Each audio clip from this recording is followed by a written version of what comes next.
নারায়ণগঞ্জের বন্দরে রিকশার গ্যারেজ লুটের ঘটনায় দায়ের করা মামলা তুলে না নেওয়ার জের ধরে ইসলামী যুব আন্দোলন বাংলাদেশের যুগ্ম সাধারণ সম্পাদক জাহিদ হাসান বুলবুলকে কুপিয়ে হত্যা করেছে দুর্বৃত্তরা। বৃহস্পতিবার রাত ১০টার দিকে উপজেলার সালেহনগর এলাকায় এ ঘটনা ঘটে। নিহত বুলবুল ওই এলাকার রাজা মাস্টারের ছেলে।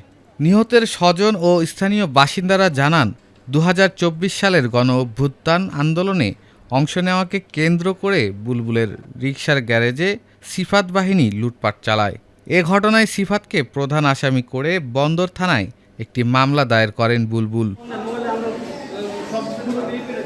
মামলা দায়েরের পর থেকেই সেটি তুলে নিতে তাকে বিভিন্ন সময় হুমকি দিয়ে আসছিলেন সিফাত ও তার সহযোগীরা। এরই ধারাবাহিকতায় বৃহস্পতিবার রাতে সালেনগর এলাকায় বুলবুলকে একা পেয়ে আবারও মামলা তুলে নেওয়ার জন্য চাপ ও হুমকি দেওয়া হয়। এ সময় বুলবুলের সঙ্গে সিফাত ও তার সহযোগীদের বাকবিতণ্ডা হয়। এক পর্যায়ে দুর্বৃত্তরা ধারালো অস্ত্র দিয়ে বুলবুলকে এলোপাতাড়ি কুপিয়ে গুরুতর আহত করে ঘটনাস্থল থেকে পালিয়ে যায়।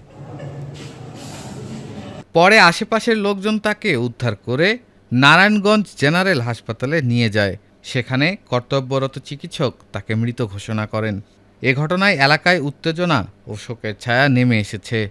নিহতের স্বজন ও এলাকাবাসী হত্যাকাণ্ডে জড়িতদের দ্রুত গ্রেপ্তার করে দৃষ্টান্তমূলক শাস্তির দাবি জানিয়েছেন। এ বিষয়ে আইনশৃঙ্খলা বাহিনীর পক্ষ থেকে তাৎক্ষণিকভাবে বিস্তারিত কোনো বক্তব্য পাওয়া যায়নি। Desk report, ATN Bangla.